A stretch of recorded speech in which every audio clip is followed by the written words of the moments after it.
नमस्कार, बहुत स्वागत है आपका डीएसडी न्यूज के खास कार्यक्रम बोलिए नेताजी में और आपके साथ मैं हूं देवाशीष कुमार। बोलिए नेताजी में आज हमारे साथ बंगाल चुनाव पर विशेष तौर पर बातचीत करने के लिए टीएमसी के नेता संजय पांडे जी सीधे रांची से हमारे साथ लाइव जुड़ गए हैं। तमाम सवाल हैं, तमाम जवाब संजय जी से हम जानने की कोशिश करेंगे। बंगाल चुनाव अब नजदीक है, गतिविधियां तेज हो चुकी है। भारतीय जनता पार्टी के साथ साथ टीएमसी के तमाम लोग जो है अब इस गतिविधियों पर एक एक करके नजर रखने शुरू कर दिए हैं। तो चलिए सीधे रुक कर लेते हैं। इस वक्त हमारे खास मेहमान संजय पांडे जी मौजूद हैं। बहुत बहुत धन्यवाद। आप सभी को जोहार और आपके चैनल के माध्यम से मैं सभी देशवासियों को नमस्कार करता हूं। हाँ, बोला जोहार। जी जी सर, सीधा और सबसे पहला सवाल संजय जी, भारतीय जी। जनता पार्टी अभी जिस तरह से लगातार रैलियां हो रही हैं बंगाल में, क्या लग रहा है आने वाले समय में? हालांकि आपके जो साथी हैं, आपके जो सहयोगी हैं प्रशांत किशोर जी, वो तो कह रहे हैं कि अगर बंगाल में बीजेपी 1/3 भी बहुमत ले आई तो मैं राजनीति छोड़ दूंगा। आप लोग क्या कह रहे हैं? कहीं ना कहीं तैयारी बीजेपी को तो ज्यादा दिख रही है संजय जी। देखिए, ये जो आप अभी जितने समाचार और मीडिया से जो जानकारी आपकी मिल रही है, मैं आपको इतने बात को दो चीज़ पे मैं बात कहूँगा। उनके पास संसाधन बहुत है। वो लोकतंत्र की बात कर रहे हैं कि लोकतंत्र खतरे में है, संविधान खतरे में वहाँ है। लोकतंत्र से चुनी हुई सरकार को ये लोकतंत्र के खिलाफ बता रहे हैं और अपने नेता पर यदि किसी असामाजिक तत्वों के द्वारा वायदी हुआ है, मान लिया जाए कि इस तरह की घटनाएं हुई है और उसको लोकतंत्र से जोड़ रहे हैं कि यदि नड्डा साहब पे हमला हुआ है तो लोकतंत्र खतरे में है। और जिस सरकार के विरुद्ध ये अमर्यादित और अभद्र भाषा का प्रयोग कर रहे हैं, वो भी तो लोकतंत्र से कहीं ना कहीं जुड़ा हुआ है। क्या किसी राजनीतिक पार्टियों को किसी चुनी हुई दूसरे राजनीतिक पार्टी के साथ इस तरह अमर्यादित व्यवहार या भाषा का प्रयोग करना चाहिए? ये भी लोकतंत्र और संविधान का जो है अवहेलना ही है। जहाँ तक प्रशांत किशोर की बात आप कर रहे हैं, आपको एक मैं बता रहा हूँ, एकदम वो जमीनी आदमी है, वो जमीन पे सब कुछ देख करके बोल रहे हैं। बीजेपी सरकार के, बीजेपी की जो पार्टी है वो हमारे बहादुर सिपाही, हमारे कार्यकर्ताओं को टीएमसी के गुंडे कहते हैं। हमारे बहादुर जो कार्यकर्ता हैं, हाँ, वो ज़मीन पे काम करते हैं। ये इससे घबराए हुए, इनके पास कोई कार्यकर्ता नहीं है। ये मैं बता रहा हूँ कि 294 सीट पे इन्हें चुनाव लड़ना है, लेकिन मैं बता रहा हूँ कि इनके पास 294 नेता भी नहीं है। ये नेता जो है बहका करके, भ्रम फैला करके, डर और भय से केवल टीएमसी के नेताओं को अपने पक्ष में कर रहे हैं। इनके पास नेता भी नहीं है, कार्यकर्ता की तो बात ही छोड़िए। तो ये दहाई अंक पार करेंगे, ये कहाँ से पार करेंगे? इनके पास जब नेता ही चुनाव लड़ने वाले लोग नहीं है, 10-12 नेता से सरकार नहीं बनती है। ये सारे जो नेता उनके पास आए सब टीएमसी के लोग ही हैं। इसलिए प्रशांत किशोर जी का आंकलन जो है, इसमें कोई ये दहाई नहीं पार करेगा। ये हम लोगों को पूर्ण विश्वास है और हम पूर्ण बहुमत से सरकार बनाएंगे। अच्छा, एक और महत्वपूर्ण सवाल जो बंगाल की राजनीति में इस बार जो है वो सियासत जो है वो तेज कर दी गई है। मामला बीजेपी नेता और टीएमसी नेत्री का है। टीएमसी नेत्री जिस तरह से आप समझ चुके होंगे संजय जी मैं किसकी बात कर रहा हूं। मैं बात कर रहा हूं सुजाता मंडल खान की। वो टीएमसी में हो गई और वो अब भारतीय जनता पार्टी में अपने पति सौमित्र खान पर जो है आरोप लगा रही है। इस मामले को आप किस रूप में देखते हैं? क्या कहना चाहेंगे इस विषय पर? देखिए, केंद्र की सरकार जो है सियासत करती है, उसको उसकी सियासत भी सिर्फ इतना ही है कि किसी न किसी तरह सत्ता हासिल करना चाहिए।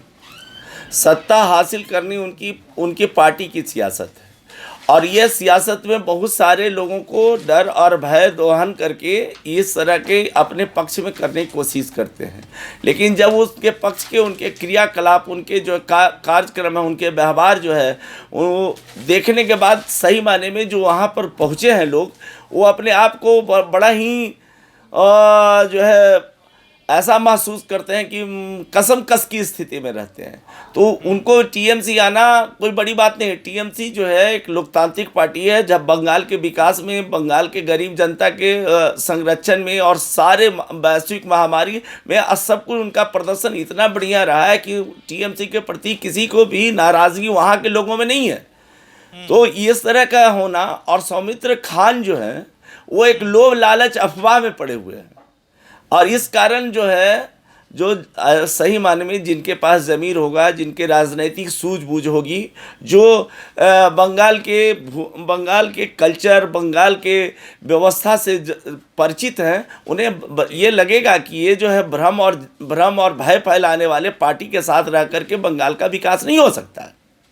इसलिए उनका टीएमसी आना, हम उनका स्वागत करते हैं। मैं तो वैसे लोगों का भी स्वागत करता हूं जो टीएमसी से वहां गए हुए हैं और अपने को कसम की स्थिति में पाते हैं तो आए, मैं उनका स्वागत करता हूं। संजय जी, आप ऐसे समय में ये बात कर रहे हैं कि जब एक बड़े मंच से अमित शाह ने बहुत सारे टीएमसी नेता और आपके अपने खास कभी रहे उनको अलग कर लिया, 150 से ज्यादा टीएमसी नेता जो हैं वो भारतीय जनता में शामिल हो गए चुनाव से पहले, इसको लेकर के क्या कहेंगे आप? अब यही सोच लिया जाए कि शुवेंदु अधिकारी ज्वाइन करते हैं बीजेपी, उनके साथ 100-150 आदमी हैं, यानी कि उनके साथ कोई कार्यकर्ता भी जो टीएमसी के जो झंडा ढोने वाले बहादुर कार्यकर्ता है जो ज़मीन पे काम करते हैं टीएमसी के लिए, वो भी उनके साथ नहीं गए। वो केवल ये तो मानना होगा कि शुवेंदु अधिकारी के जाने से टीएमसी को बहुत बड़ा नुकसान हुआ है। लोग हैं जो राजनीतिक भ्रमण में विश्वास रखते हैं, राजनीतिक उछल कूद में विश्वास रखते हैं, या सत्ता का लोभ उनको ज़्यादा हो जाता है, पद का लोभ हो जाता है, जनसेवा से ऊपर उनका पद और जो है सत्ता दिखने लगती है, तो वैसे लोग जाते हैं। ऐसी कोई बड़ी बात नहीं है। कई बार कई बड़ी पार्टियां, राष्ट्रीय पार्टी, कांग्रेस टूटी है, जनता पार्टी टूटी है, ये टूटती है, लोग जाते हैं, लेकिन इससे जो आपको वास्तविकता है, जो टीएमसी का जनाधार है, उस पर कोई फर्क नहीं पड़ता है। अच्छा, एक और महत्वपूर्ण सवाल संजय जी, जेपी नड्डा, उसके बाद अमित शाह, अब प्रधानमंत्री की बारी है। कल प्रधानमंत्री जो है वो शांति निकेतन के शताब्दी समारोह को संबोधित करेंगे वीडियो कॉन्फ्रेंस से।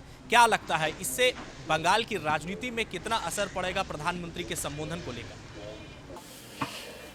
देखिए, प्रधानमंत्री संपूर्ण देश के हैं, लेकिन ये प्रधानमंत्री की सबसे बड़ी कमजोरी क्या है कि वो समझ लेते हैं कि भारतीय जनता पार्टी ही देश है, वो और लोकतांत्रिक पार्टी और उनके साथ जो समर्थक है उसको राष्ट्र विरोधी या जो लोकतंत्र विरोधी बता देते हैं।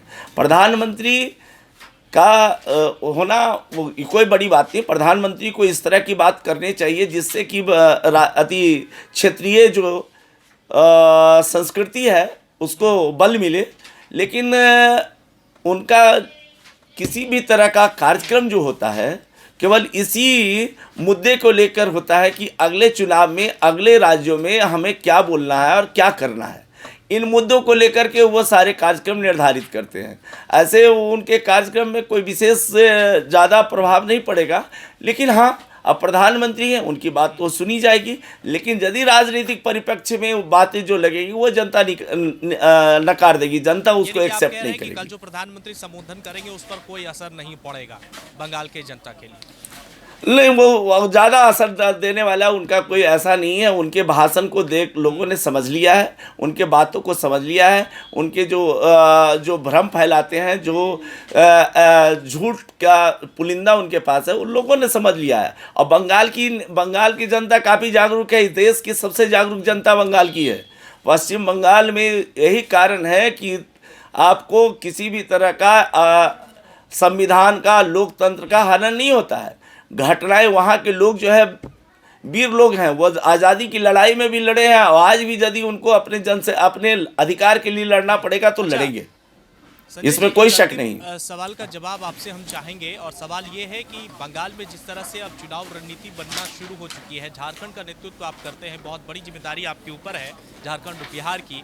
आपकी क्या कुछ तैयारी है? आप लोग चुनाव को लेकर किस तरह से तैयार है, ये हम जानना चाहेंगे। पूरी तरह ये झारखंड में हम लोगों ने काम किया। झारखंड में हमारे एक बहुत ही बड़ी संख्या में कार्यकर्ता हैं, और सीमावर्ती जो क्षेत्र है बंगाल का, वहाँ पर जो कार्यकर्ता है वो सारे लोग बंगाल में अपने पार्टी के लिए पूरी ताकत लगाएंगे, अपने नेता की जीत की पूरी ताकत लगाएंगे। हम लोग पूरी तैयारी के साथ बंगाल में डटेंगे।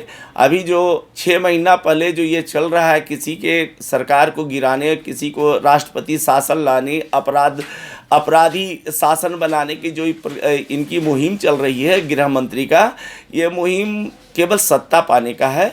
जो इनको हो सकता है कि नहीं, मतलब ऐसी स्थिति है कि वहाँ मुँह की खानी पड़ेगी, दहाई अंक तो ना पार करेंगे, ये पक्का है, उतने इनके पास नेता नहीं हैं, लेकिन हमारे लोग जो है वहाँ पूरी मेहनत करेंगे और लोगों के बीच अपनी बात रखेंगे, टीएमसी की बात रखेंगे, आगे का कार्यक्रम की भी बात रखेंगे, आगे की विकास की भी बात रख करके हम लोग जनता के बीच जाएंगे।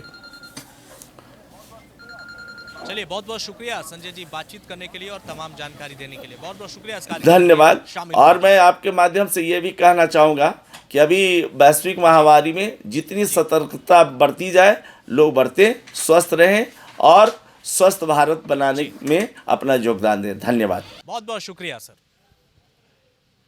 तो साफ तौर पर इस खास कार्यक्रम में इस वक्त हमारे साथ झारखंड से टीएमसी के नेता संजय पांडे जी हमारे साथ मौजूद थे। उन्होंने तमाम मुद्दों पर बातचीत की।